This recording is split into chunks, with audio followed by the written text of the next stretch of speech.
so my book was mainly about the war in Sierra Leone, so that's why I wrote about the effects of, my title is The Effects of War.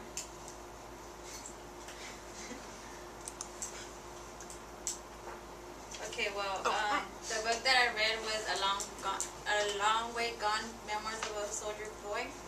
And it's a memoir about the kid who was actually part of the army group during the war.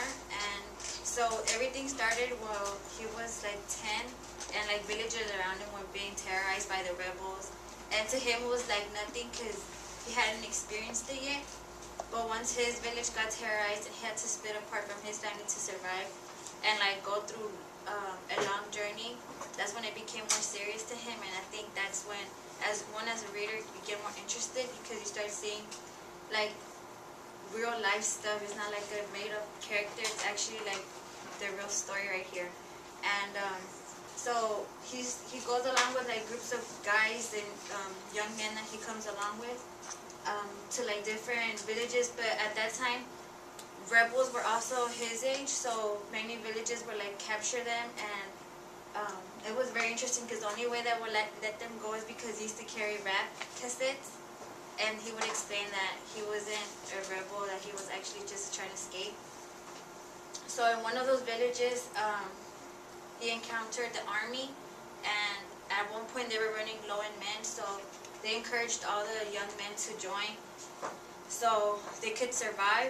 So he had no other choice but to join, and it was like a good and negative thing doing because he joined and he was like living, but also the negative factor was that he became a drug addict and he started killing people, and his mentality switched a lot. Thankfully he got saved by the UNICEF months later, and that's why because of UNICEF, that's why he moved to the United States, and now he's a great author. So my first quote, Riri, can you read it please? There were those who had been victims of these terrorists and carried fresh scars to show for it. So my picture is of the title is Destroyed City, and my connection to it is like, as I can see, like it's destroyed, and there's like the structures of the buildings you can see, and like they're all there.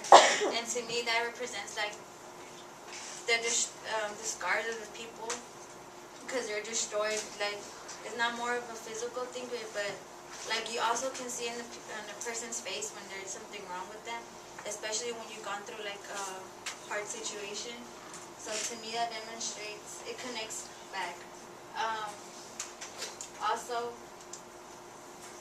the quote is from the beginning of the book, and it's about the people who were escaping villages who had already been terrorized. So to me it's like that's also the village that's been terrorized by the rebels. And another way, like you can see like the light there, and to me that's like the small hope because the author Ishmael, he also had hope that his village was never going to be terrorized because to him it was like a distant thing. And the yellow parts of it, it's like the young souls that have to die. Like to me it seems like something that's going above. And many young men and women and children were killed in when the rebels were terrorizing the villages. Okay, so I like this. Just the They have lost everything that makes them human. They do not deserve to live. That is why we must kill every single one of them. Think of it as destroying a great evil. It is the highest service you can perform for your country.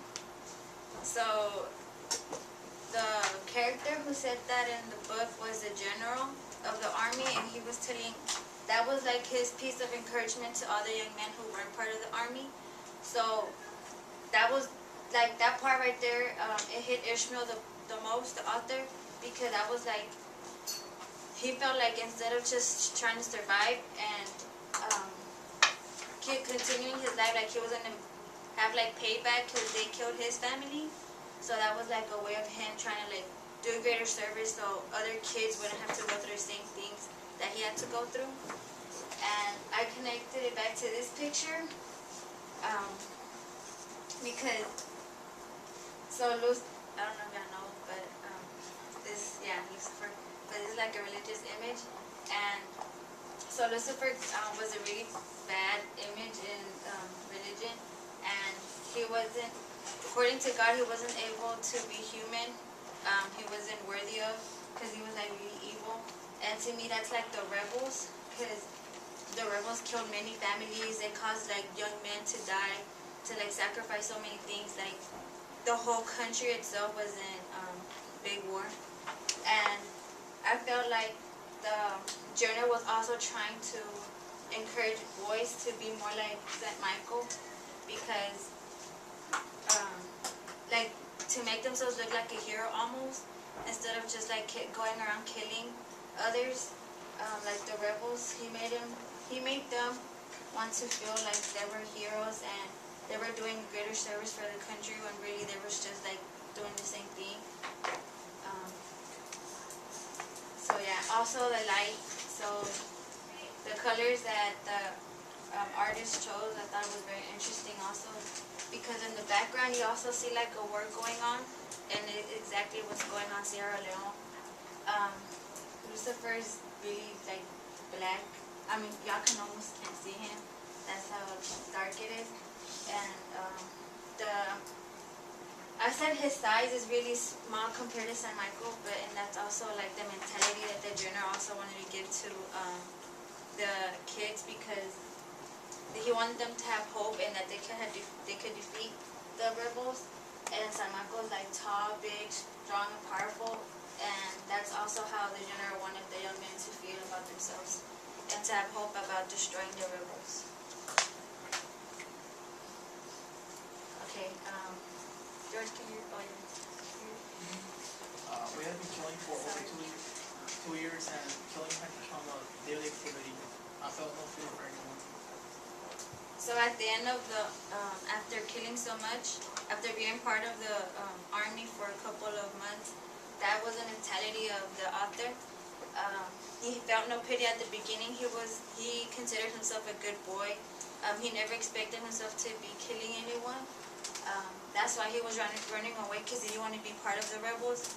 So at the end, he had no other choice and but join the army. And because of the army, they were like doing the almost exact same thing as the rebels, and he had to kill rebels.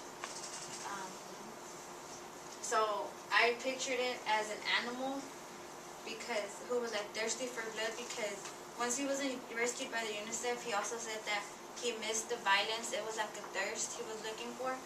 And an animal, this wild animal like the lion right there, seeks for like his predator. He doesn't care who his predator is, and it connects back to how he feels no pity for anyone, because an animal doesn't care what you are, as long as you fulfill his need, which is hunger.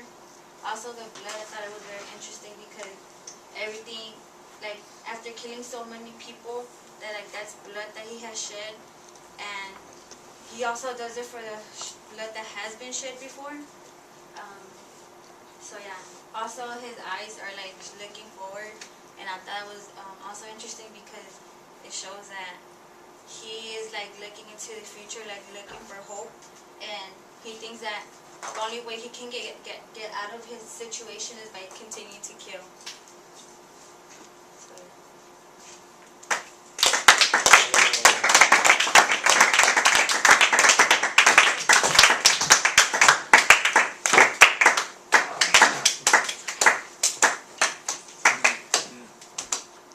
So the B team should be writing feedback for Sulayma, and the A team should be getting ready, can fill out their sheet for Crystal.